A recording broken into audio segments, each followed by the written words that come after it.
잠깐 말씀드렸던 것처럼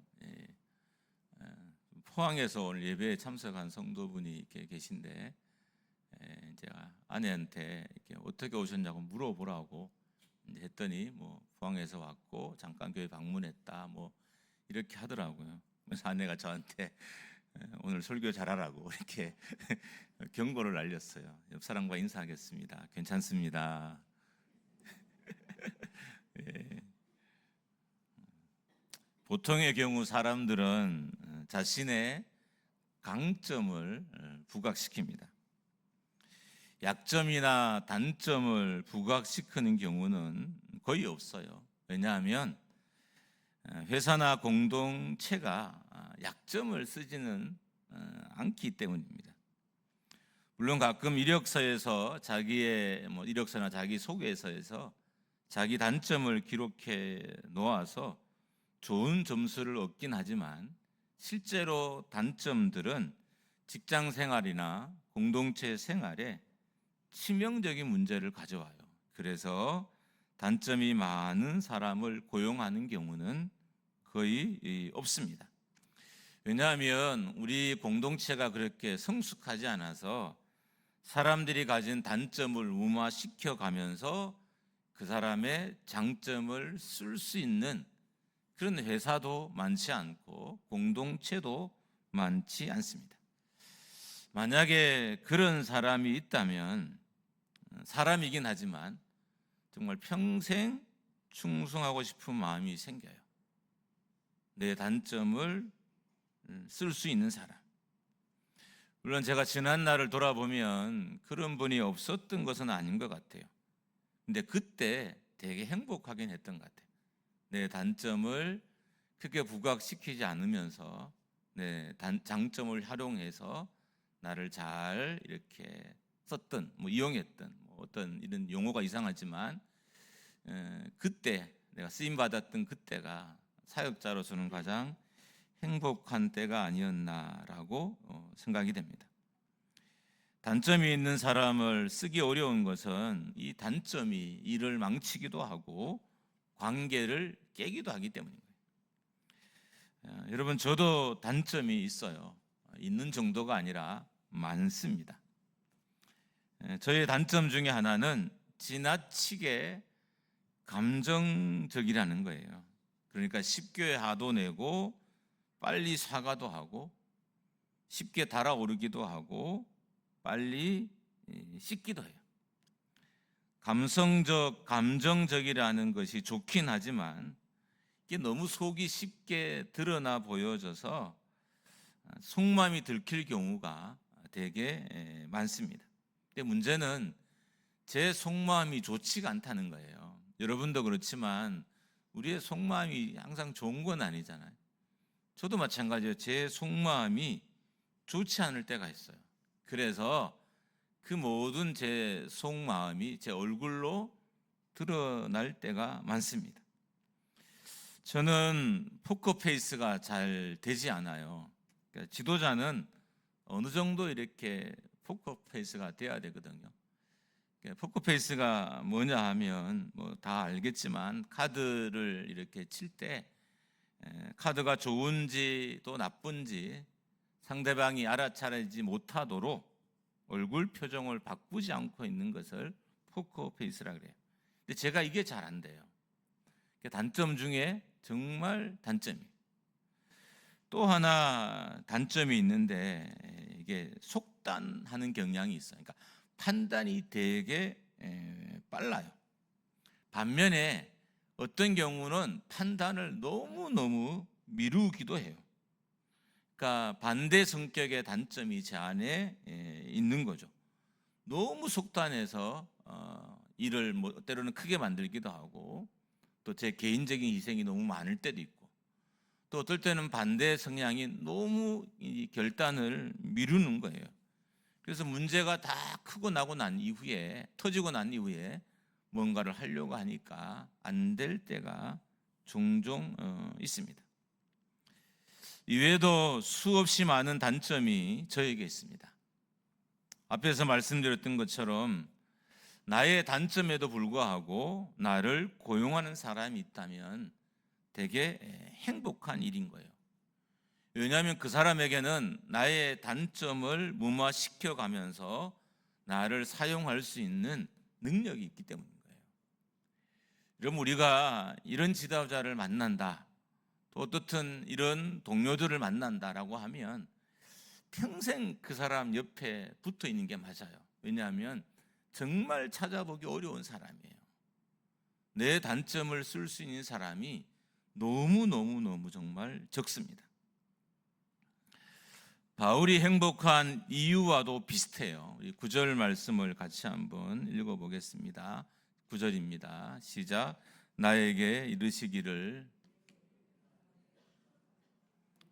내 능력이 약한 데서 온전하여 짐이라 하신지라. 그러므로 도리어 크게 기뻐함으로 나의 여러 약한 것들에 대하여 자랑하리니 이는 그리스도의 능력이 내게 머물게 하려 함이라. 이게 표준 세번역에는 좀 다르게 번역이 되어 있습니다. 지금 PPT가 안 올라왔죠? 제가 표준 세번역을 읽어보도록 합니다. 잘 들으십시오. 그러나 주님께서는 내게 이렇게 말씀하셨습니다. 내 은혜가 내게 족하다. 내 능력은 약한 데서 완전하게 된다. 그러므로 그리스도의 능력이 내게 머무르게 하기 위하여 나는 더욱더 기쁜 마음으로 내 약점들을 자랑하려고 합니다. 이게 9절 말씀의 표준 세번역본이에요. 9절 말씀에 보면 내 능력은 약한 데서 완전하게 된다라는 말씀이 있어요. 그러니까 그리스도의 능력은, 이게 어떤 의미냐면 예수 그리스도의 능력은 강함을 통해서 완전하게 되는 것이 아니라 약함을 통해서 완전하게 된다는 의미예요. 그러니까 하나님이 우리에게 강함을 받으실 거라 생각하잖아요. 권력이 많은 것, 돈이 많은 것, 능력이 많은 것, 하나님이 이런 것을 우리는 받으신다고 생각하고 대부분의 교육자들이나 성도들은 이런 것을 하나님께 드리지 못해서 나름 미안한 마음, 죄송한 마음이 없지 않아 있어요. 근데 오늘 본문에 예수님은 분명하게 말씀하셨어요. 그리스도의 능력은 사람의 강함을 통해서 완전하게 되어지는 것이 아니라 사람의 약함을 통해서 완전하게 되어진다는 거예요. 여러분, 그래서 사도 바울이 자기의 약점을 계속해서 자랑하고 있는 거예요. 바울은 성격적인 약점도 자랑하지만 그의 경험의 약점도 자랑해요. 그러니까 성격이 나쁜 것도 사도 바울이 이야기를 해요. 근데 그가 경험한 것들 중에 힘든 것들이 되게 많아요. 많은 고난이 있었고 시련이 있었잖아요. 이것도 사도 바울은 자기의 약점이라고 생각하고 이것 또한 자랑하고 있어요. 왜 사도 바울이 이렇게 하냐면 예수 그리스도께서 자기의 약점 가운데 일하신다는 이 비밀을 그가 알았기 때문이에요.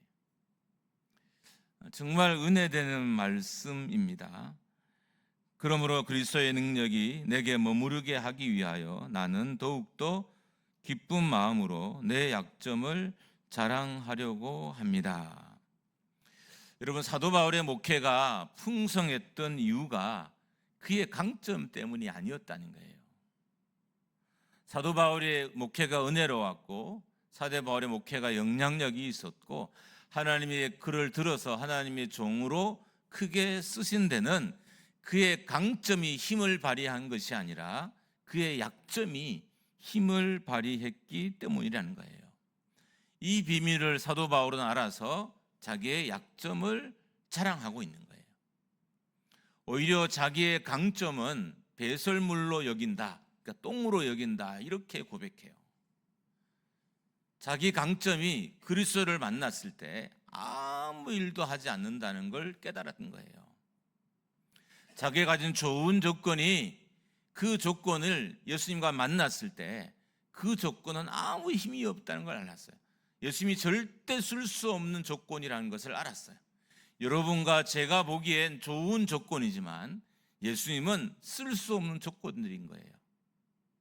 그런데 자기의 약점들, 이 약점들이 예수 그리스도 만났을 때 능력을 발휘하는 것을 그의 목양지에서 그가 경험했던 거예요. 그래서 사도 바울은 끊임없이 자기의 약점을 자랑하고 있습니다. 우리는 강점으로 목회하려고 해요. 강점으로 사역하려고 해요. 그런데 바울은 반대로 약점으로 목회를 했어요. 그랬더니 그의 목회의 능력이 머물렀고 그의 목회가 풍성했어요. 그래서 그 비결을 사도 바울이 여러분과 저에게 자랑하고 있는 것입니다. 여기서 말하는 약점, 약한 것들의 단어적인 의미는 이런 거예요. 몸과 마음이 나약한 것, 질병, 도덕적으로 연약한 것, 유약한 것, 이런 걸 의미해요. 그러니까 도덕적인 약점도 따지고 보면 그의 도덕적인 우월감보다 하나님이 쓰시기에 훨씬 더 좋았다는 거예요. 죄짓지 않고 범죄하지 않고 완벽하게 사는 사람이 하나님의 손에 붙잡혀 사는 것 같지만 실제로는 때로는 범죄하고 또는 하나님의 약속을 깨기도 하고, 그렇지만 그런 자신을 날마다 하나님의 예수 그리스도의 십자가 앞에 넣어놓고 십자가에 못 박으려 하는 사람들을 하나님이 더 쓰셨다는 거예요. 그래서 사도 바울은 자기의 강점을 자랑하지 않고 자기의 약점을 끊임없이 자랑했던 겁니다. 10절 말씀에 보면 그러므로 내가 그리스도를 위하여 약한 것들과 능욕과 박해와 곤고를 기뻐하노니 이는 내가 그때에 강함이라. 여러분, 어떻게 이럴 수 있을까요? 사도 바울이 깨달은 거죠. 자기가 약할 때 일하시는 그리스도를 그가 수없이 만난 거예요. 그러니까 자기가 강할 때 그리스도가 자기를 떠나가고 자기가 약할 때 그리스도가 자기를 통해 일하시는 것을 사도 바울에는 수없이 만난 거죠. 이런 거죠. 자기가 강할 때 자기를 외면하는 그리스도를 그가 늘 만났던 거예요. 자기가 강점을 일하려고 할 때, 자기가 도덕적인 우위를 가지고 일하려고 할 때 하나님은 항상 그를 들어 사용하지 않으셨던 거예요. 오히려 반대로 그에게 약점이 있을 때 오히려 하나님은 더 그를 들어 쓰셨고 하나님은 하나님의 종으로 삼았다는 사실을 그가 수없이 경험한 거예요. 그래서 강점을 자랑하지 않고 약점을 자랑하고 있는 것입니다. 능력이 교회의 약점을 통해서 교회에 와요. 그래서 교회는 강한 사람이 많으면 하나님이 일하실 수가 없어요. 강점이 많은 교회는 오히려 하나님이 일하기가 훨씬 더 힘들어요. 오히려 교회가 약점이 많은, 물론 약점만 많기만 하면 안 되죠. 약점은 많고 그리스도와 사귐은 없으면 아무 의미가 없어요. 약점이 많은데 그리스도와 사귐이 있을 때 이 그리스도가 그 교회의 약점을 사용하셔서 일하신다는 거예요. 반대로 그리스도와의 사귐이 있어도 우리의 강점 가운데는 하나님이 일하시지 않는다는 거예요. 여러분, 그래서 강점이 많은 교회가 오히려 하나님의 일을 감당하기에 훨씬 더 어려워요. 성도도 마찬가지예요. 장점이 많은 성도가 오히려 하나님의 말씀에 순종하고 믿음의 길을 걷기가 훨씬 더 어려워요. 반대로 약점이 많은 성도들이 그리스도와 사귐이 있다면 하나님이 믿음의 길을 걷는 게 훨씬 수월하고 하나님이 그 사람을 사용하기에도 훨씬 더 수월하다는 것입니다. 교회가 강할 때 그 안에서 일하시는 하나님을 만나기 어렵습니다. 성도가 강할 때도 마찬가지입니다. 하나님의 일하심을 만나기가 어렵습니다. 성도가 부유할 때 하나님이 일하기가 어려워요. 여러분 한번 생각해 보세요. 여러분이 부유해질 때 여러분의 마음이 어떻게 변해가고 있었는지, 우리의 자녀들이 잘 될 때 내 마음이 어떻게 변화되고 가고 있었는지를 한번 생각해 보세요. 조금만 생각해도 내가 강할 때 내 능력이 탁월할 때 하나님이 나를 쓸 수 없겠구나. 왜냐하면 하나님은 순종하는 성도와 순종하는 교회를 쓰는데 강점이 많은 교회와 성도들은 순종하기가 어려워요. 그래서 자기 생각과 자기의 길을 교회 안에 펼치는 것이지 예수 그리스도의 길을 교회 안에 펼치는 것은 아니기 때문인 것입니다. 이 사실을 안 바울은 그의 강점을 다 배설물로 여겼어요. 빌립보서 3장 8절에 보면 또한 모든 것을 해로 여김은 내 주 그리스도 예수를 아는 지식이 가장 고상하기 때문이라. 내가 그를 위하여 모든 것을 잃어버리고 배설물로 여김은 그리스도를 얻고. 바울은 자신에게 유익하던 것들, 자신이 가졌던 모든 것을 배설물, 쓸모없는 것, 이게 성경적인 의미예요. 똥, 그리고 개에게 던지는 것, 되게 더러운 걸 의미한 거죠. 그렇게 여겼어요. 그래도 그의 사역에 아무 문제가 없다는 거예요. 지금까지 자기의 강점이 되어서 자기를 이끌어오던 많은 조건들이 그것을 버려도 하나님의 일을 하기에는 아무 문제가 없었다는 거예요. 그래서 사도 바울은 자기의 강점을 기꺼이 버리는 훈련을 합니다.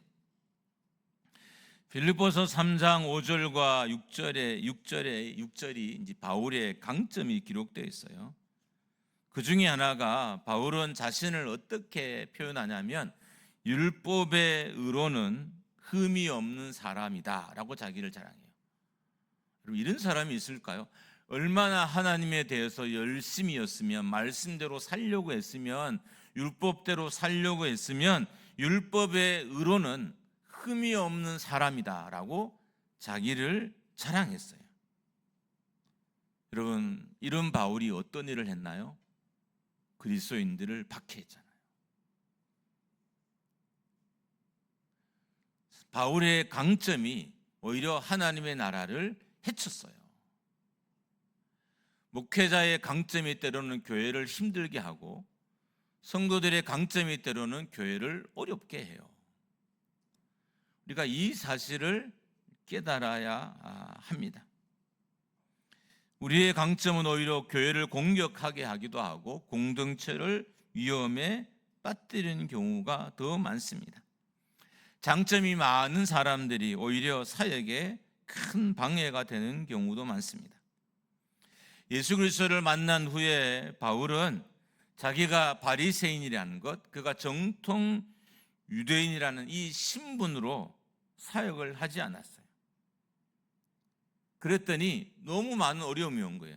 그가 로마인이요, 또 바리새인이요, 정통 유대인이요, 가말리엘 문화의 수화생이라는 사실만, 제자라는 사실만 광고하고 다녀도 그런 목회가 너무너무 편하고 쉬웠을 수도 있어요. 근데 사도 바울이 거의 자랑하거나 거의 드러내지 않고 다녀요. 왜냐하면 그 자기의 강점이 이전에 어떤 일을 했는지 깨달았기 때문인 거예요. 율법의 의가 없는, 흠이 없는 이 사도 바울이 어떤 일을 했어요? 교회를 핍박하고 성도들을 잡아 죽이려고 했던 사람이잖아요. 여러분, 우리 안에 있는 강점은 우리를 행복하게 하는 것 같지만 많은 경우 나를 힘들게 하는 조건들이 되기도 하고요. 결혼 생활을 어렵게 하는 조건이 되기도 하고 신앙 생활을 힘들게 하는 조건이 되기도 해요. 그래서 사도 바울은 자신이 복음을 전하면서 당한 오히려 어려움들을 자랑하면서 다녔어요. 고린도후서 11장 30절에 보면 내가 부득불 자랑할진대 내가 약한 것을 자랑하리니. 왜 이랬을까요? 그가 약한 것을 자랑했을 때 그리스도의 능력이 자기에게 머무는 것을 알았기 때문인 거예요. 그래서 바울이 약한 것을 자랑하며 다녔던 것입니다. 여러분, 우리는 세상은 강점으로 일한다고 수없이 말을 해요. 그래서 성도들도 이 세상의 논리를 가지고 자기의 강점으로 교회를 섬기려고 해요. 문제는 이 강점은 오히려 교회를 어렵게 하기도 하고 공동체를 위태하기도 한다는 거예요. 반면 사도 바울은 자기의 약점이 하나님 나라를 얼마나 견고하게 하고 하나님의 능력이 자기에게 머물게 하는 것이라는 것을 깨달았어요. 그래서 그가 약점을 자랑하고 다녔던 거예요. 여러분, 하나님은 여러분의 강점을 쓰시는 분이 아니에요. 정리되지 않는 강점들, 복음의 십자가에 못 박히지 않는 강점들, 인간의 의와 생각으로 똥돌 뭉쳐진 강점을 사용해서 하나님은 일하시지 않는다는 거예요. 하나님은 오히려 우리의 연약함을 통해서 일하시는 분이십니다. 제가 예로 드는 이 선수가 크리스찬은 아니에요. 요즘은 이 크리스찬들과 되게 가까이 지내는데 제가 알기로는 이후에는 예수를 믿을 수 있을 가능성이 되게 많을 수 있지만 지금까지는 크리스찬은 아니에요. 그래도 한번 좋은 예가 되어서 잠깐 나누려고 합니다. 이봉주 선수가 있는데 보스턴 마라톤, 그러니까 세계 4대 마라톤에서 우승을 한 친구예요. 친구가 아니죠. 저보다 한참 위에니까. 아시안 게임에는 금메달을 따고 올림픽에서는 은메달을 땄어요. 그리고 지금도 이 사람의 마라톤 기록을 한국에서 못 깨요. 얼마나 많은 시간이 지났는데도 이 사람의 기록을 깨는 사람이 등장하지 않았습니다. 그런데 이봉주 선수에게는 치명적인 약점이 있어요. 하나는 평발, 또 하나는 짝발, 또 하나는 운동선수에게 치명적인 스피드가 없는 거예요. 그래서 이봉주 선수가 가장 어려워하는 훈련을 본인 입으로 얘기해요. 자기는 인터벌 훈련이 가장 어렵대요. 인터벌 훈련이 뭐냐 하면 순간적으로 짧은 기간을 빠른 속도로 탁 뛰고 잠깐 쉬었다가 다시 빠른 속도로 뛰고 하는, 이게 이제 일종의 인터벌 훈련이에요. 자기가 스피드가 없으니까 인터벌 훈련하는 것이 너무 어려웠다는 거예요. 근데 이 사람은 어떻든 마라톤계의 레전드가 됐습니다. 이 사람에게 강점이 하나 있었는데 그게 뭐냐 하면 지구력이 있었어요. 지구력. 속도가 느린 대신에 잘 견디는 거예요. 오래 달릴 수 있는 힘이 이 사람에게 있었던 것입니다. 여러분, 이제 선수들이 단거리든 장거리든 간에 데드 포인트라는 곳이 있어요. 이게 뭐냐 하면 마라톤으로 예를 들면 달리다가 가장 힘든 순간이 와요. 가장 힘든 순간, 막 포기하고 싶고 다 때려치고 싶은 순간이 오는데 그때를 데드 포인트라고 합니다. 그러니까 선수들이 달리기 가장 힘든 구간을 의미해요. 근데 이 선수에게는 지구력이 있잖아요. 그래서 그 순간이 오면 오히려 더 힘을 내서 그 구간을 이렇게 달렸다는 거예요. 그래서 마라톤계 레전드가 되고 아직 이 사람의 기록이 깨어지지 않았습니다. 여러분, 비교가 좀 이상하지만 이봉주 선수에게는 자신의 약점을 넘어서게 하는 지구력이 있었다면 그리스도인들에게 있는 약점을 강하게 하는 예수 그리스도가 있다는 거예요. 이게 비교 대상은 아니지만 어떻든 이해는 할 수 있잖아요. 그래서 여러분과 저는 약점 앞에서 좌절하거나 절망할 필요 없다는 거예요. 저도 약점 앞에서 수없이 무너진 사람이에요. 신기하게도 내가 못한다고 할 때 하나님이 나를 더 이렇게 잡아주셔요. 여기가 오히려 올라오기 두려울 때 하나님이 더 힘있게 말씀하게 하고요. 제가 막 설교 준비가 잘 됐고 그래서 오늘은 진짜 대박이가 한다 그런 마음으로 올라오면 여지없이 그날은 쪽박이에요. 왜냐하면 하나님은 나의 그 자긍심이나 나의 프라이드 이런 것들을 쓸 필요가 없을 만큼 너무 완전하신 분인 거예요. 오히려 내 약점 가운데 능력을 나타내시고 내 연약함을 들어서 얼마든지 일하실 수 있는 분이시기 때문에 우리의 약점에 크게 개의하지 않으시는 분이신 겁니다. 그러면서 여러분에게 약점이 있다 하시더라도 절망할 필요가 없습니다. 왜냐하면 세상은 사용하지 않지만 그리스도는 우리의 약점을 사용하시기 때문인 거예요. 여러분, 약점을 문제로 여기는 것과 약점을 통해 일하신 예수 그리스도를 신뢰하는 것은 완전히 다른 삶을 가져와요. 많은 사람들이 약점을 문제로 여겨요. 너는 이런 문제 때문에 실패할 거야. 너는 이런 문제 때문에 이럴 거야.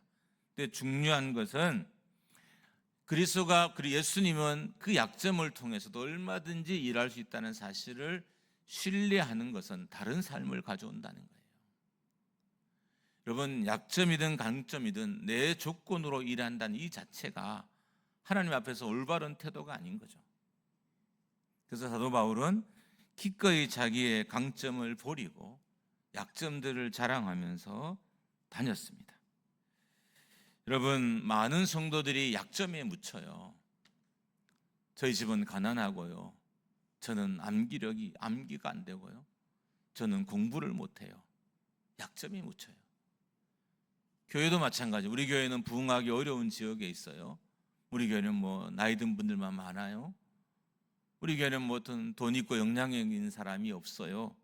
라는 그 약점에 많은 교회가 묻혀져 있는 거예요. 여러분, 그런데 바울은 약점 가운데 일하신 그리스도를 만난 거죠. 그래서 그 약점을 자랑하게 된 거죠. 약점 가운데 일하신 그리스도를 만나니까 약점이 문제되지 않는 걸 깨달았어요. 그것을 자랑하고 다녔고, 자랑하면 자랑할수록 하나님은 그를 더 붙잡으셔서 그리스도의 종으로 사용하셨던 것입니다. 따라하겠습니다. 나의 강점이 없어진 자리에서 그리스도는 일하십니다. 할렐루야. 우리의 강점이 없어진 자리에서 그리스도가 일하셔요. 여러분의 자랑이 꺾이는 순간 하나님이 일하시는 겁니다. 여러분, 오늘 우리가 조금 후에 찬양할 텐데 한번 여러분의 약점 때문에 상한 마음을 가지고 좀 기도했으면 좋겠어요. 우리는 가난한데, 우리 아이들은 평범한데부터 우리가 스스로 생각하는 약점들이 너무 많잖아요. 그래서 그 약점 때문에 우리가 수없이 무너지는 삶을 살았어요. 마음도 무너지고 삶도 무너지고, 어떨 땐 그 약점 때문에 신앙생활도 힘든 거예요. 다 부유한 것 같은데 나는 가난한 것 같고, 다 능력이 있는 것 같은데 나는 능력이 없는 것 같고, 늘 비교 대상으로 여기고 힘들게 신앙하는 성도들이 있지는 않을까요? 오늘 말씀은 우리에게 복음을 선포해 줍니다. 하나님의 능력은 약한 데서 강해진다. 할렐루야. 그래서 우리의 약점 앞에서 좌절할 필요 없어요. 오히려 주님은 그 약점을 쓰시기를 원하는 거죠. 단 그 약점을 가지고 주님께 나가야 돼요. 하나님, 우리 교회는 재정적으로 너무 어려워요. 그래서 하나님이 일하시면 이 재정적 어려움도 하나님이 다 메우시고 풍족하게 하실 걸 믿습니다. 이런 마음으로 나가야죠. 하나님, 나는 능력이 없어요. 나는 너무 실력이 없어요. 그러나 하나님이 나를 도우셔서 나를 찬양 인도자로, 또 아니면 때로는 설교자로, 또 사역자로 하나님 나를 쓰임 받도록 내게 은혜를 베풀어 주십시오. 여러분, 이런 마음과 삶의 태도가 약점을 약점으로 만드는 것이 아니라 강점으로 만들어서 그리스도의 일하심을 경험하게 됩니다. 한번 따라하겠습니다. 나의 약점을 예수님께 맡기겠습니다. 할렐루야. 하나님의 능력은 약점을 통해서 교회로 와요. 하나님의 능력은 약점을 통해서 여러분의 삶에 옵니다. 십자가는 약한 데서 강력해지고, 십자가는 무너진 자리에서 강하게 돼요. 십자가는 허물어진 마음에서 그 능력을 발휘합니다. 오늘 여러분의 마음이 무너져 있다면 십자가가 여러분의 마음에 일할 시간이라는 거예요. 할렐루야. 그 무너진 마음을 가지고 기도하십시오. 하나님 여러분을 도우실 거예요. 그리고 여러분을 사용하셔서 하나님 나라 일꾼 되게 하실 것입니다. 지금 만약에 제 마음이 무너져 있다면 영적으로는 최고의 시간이 다가왔던 의미예요. 여러분 때로는 목회자가 그 마음이 무너져 있을 때가 여러분을 복일 때가 있어요. 왜냐하면 그 목회자에게 영적인 최고의 순간이 다가오고 있다는 의미인 거예요. 성도에도 마찬가지예요. 지금 성도들이 무너져 있다면 이 성도는 하나님의 능력을 경험할 시간이 점점 다가오고 있는 거예요. 여러분 사인이에요, 사인. 그래서 우리가 약함 때문에 주저앉지 말고 연약함 때문에 무너지지 말아야 됩니다. 어쩌면 하나님은 하나님의 나라의 강력함을 여러분과 저의 삶 앞에서 대기시켜 놓고 기다리고 있을지 몰라요. 언제? 우리가 약해질 때까지, 내 고집이 무너질 때까지, 내 의지가 무너질 때까지, 내 옛사람을 십자가에 못 박을 때까지 주님이 지금 기다리고 계실 수 있습니다. 아무쪼록 약함을 통해서 일하시는 그리스도의 능력을 경험하는 제단이 되기를 축복합니다. 함께 찬양하는 시간 갖겠습니다. 약한